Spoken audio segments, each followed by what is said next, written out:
5 types of bettors who consistently beat the sportsbooks without being particularly smart. The bonus hunter. This is the easiest, most low-hanging fruit there is, and you should always pluck it straight from the sportsbook's branches. Have accounts on every book and always take advantage of their profit boosts and EV promos. And you're going to bet it anyway, so why not make those bets more profitable? Sure, it won't make you rich, but it'll certainly build your bankroll. One catch. Tread carefully and run like the plague from their pre-made parlay boosts because they're almost always minus EV, even with the boost. The originator. You don't need to be a genius to originate your own bets, so long as you can find an angle. For some, it's situational, like understanding rotations and playing time in the NBA better than anyone else, and others, it's niche markets where they dive in and become an expert in one of these softest spots. And it can be very profitable if you're good at it, but it's also wildly time-consuming if you're not automating your work. And the biggest problem with origination is people unknowingly using garbage data and stats to come up with their own bets, only to find out it's hurting them in the long run. The market-based bettor.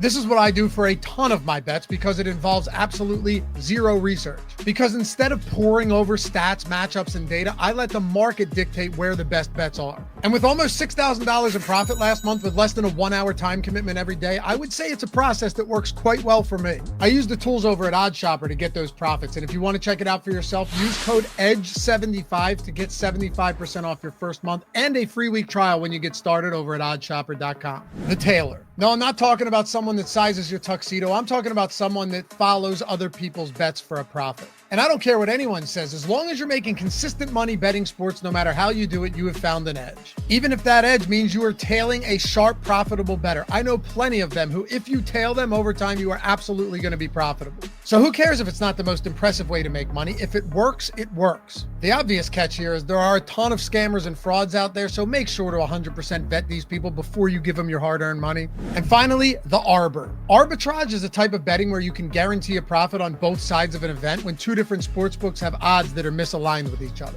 Just like this Kevin Porter Jr. prop you see right here. And arbitrage can be very profitable, but like anything, it doesn't come without its drawbacks. Like, you want to have a large bankroll when you get started. You can get limited quickly. And if you don't lock in both sides of a bet before the odds move, well, guess who's left holding the bag?